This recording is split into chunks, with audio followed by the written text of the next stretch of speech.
Now at 10, 2 road rage incidents lead to crashes on Interstate 15. What the Utah Highway Patrol is saying about the danger of these angry driver disputes. Plus, police tracked down the suspect in a mass shooting that left 10 people dead near Los Angeles, finding the 72-year-old man dead, apparently by his own hand. And continuing our 75th anniversary as Utah's first TV station, Craig Worth shows us the evolution of TV news, from black and white broadcasts to today's high-tech digital productions. It's worth watching. Live from Utah's first TV station, ABC4 News celebrates 75 years. Good evening, everybody. I'm Rick Aaron. Thanks for being with us tonight. The Utah Highway Patrol is sending out a warning after they say 2 separate accidents on I-15 were the result of road rage. ABC4's Annika Johns joins us live in the studio with more on this. Annika? This week, 6 vehicles were involved in 2 separate road rage accidents, which also involved innocent victims being caught in the middle. In one incident, UHP responded to an incident involving 2 vehicles near the Bangerter off-ramp in Draper. One vehicle crashed into the Gore area, striking the exit sign before rolling over. A piece of debris from the sign or vehicle hit an uninvolved vehicle that had stopped in the area to change a tire. UHP brought both road rage drivers into custody, and an investigation is going on. On Friday, Utah Highway Patrol responded to a crash involving a black pickup truck and a gray vehicle. According to the reports, the pickup truck was following close behind the other vehicle.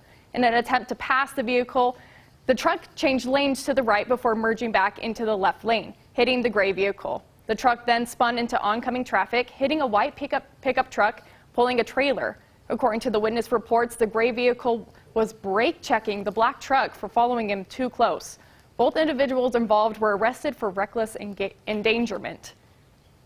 In a statement from UHP, they said that we advise drivers to first of all avoid any kind of aggressive driving behavior that may contribute to road rage, and to make sure you are always in control of your own emotions and let cooler heads prevail.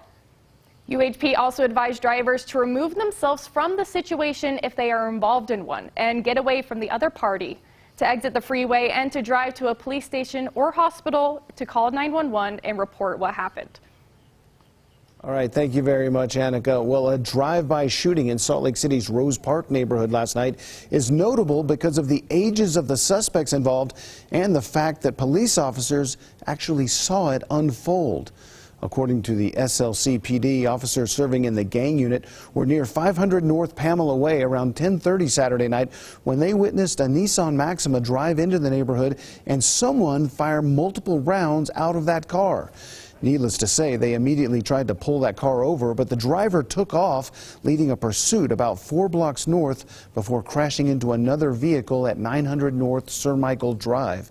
Inside the Maxima, officers found 2 16-year-old boys, a 15-year-old boy, and a 14-year-old girl who told them she was pregnant. She was taken to a hospital for treatment while the boys were taken into custody. Police in Roy arrested a man who admitted to shooting his wife to death, but claims that she had actually asked him to do it. According to court documents, 69-year-old Dave Meyer called 911 on Saturday and told dispatchers he had possibly killed his wife. Responding police officers found her body in the home, and Meyer told them she had been in extreme pain since an auto accident 11 years ago and had been, quote, asking him to kill her for a while now, unquote. He went on to tell investigators that he shot her in the head with a 9mm pistol on Tuesday, 4 days before he actually reported it.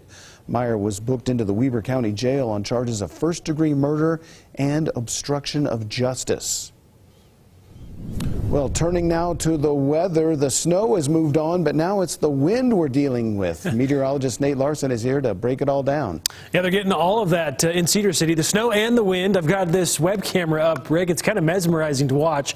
Winds are around 10 miles per hour, so they've tapered off some, but they're not going to go away. They're not going away overnight. And some light snow. It looks like heavy snow with the winds whipping it around, but we've had a trace of snowfall reported at the Cedar City Airport, and so we continue to see this into the overnight overnight hours. Could see up to another inch or so, with a winter weather advisory in effect for Cedar City until tomorrow morning. An additional inch is expected, but wind gusts up to 50 miles per hour are possible as this storm system continues to work its way through the state. So note we're getting flow out of the southeast across the northern part of the state. A few lingering snow showers even across the Wasatch Front and our mountain areas. Some light snow along the east central part and the southwest corner as well. So areas like Iron and Washington County still seeing some light snow, and we're expecting to continue to see snow across the southeast corner as our storm system moves on through, and winds are going to continue to howl. So current wind speeds generally anywhere from 10 to 15, even closer to 20-mile-per-hour winds for Milford, 10 in Salt Lake, 8 in Provo.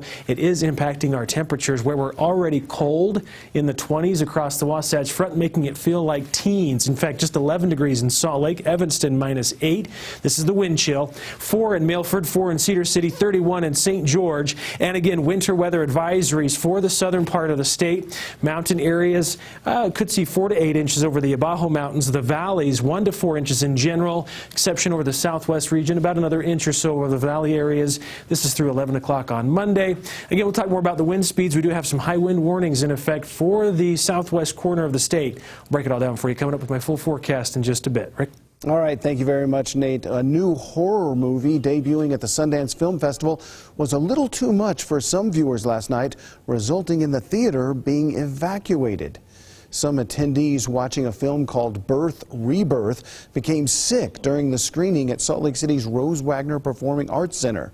Now, once the theater was cleared, crews from the Salt Lake City Fire Department checked the building for a possible gas or chemical leak, but determined that rather than fumes, it was the shocking subject matter of the film that was the cause. The film is described as a horror science fiction thriller dealing with the reanimation of a dead child. It carries a warning of mature content. Elsewhere, officials in California say that the suspect in a mass shooting at a dance hall near Los Angeles last night is dead.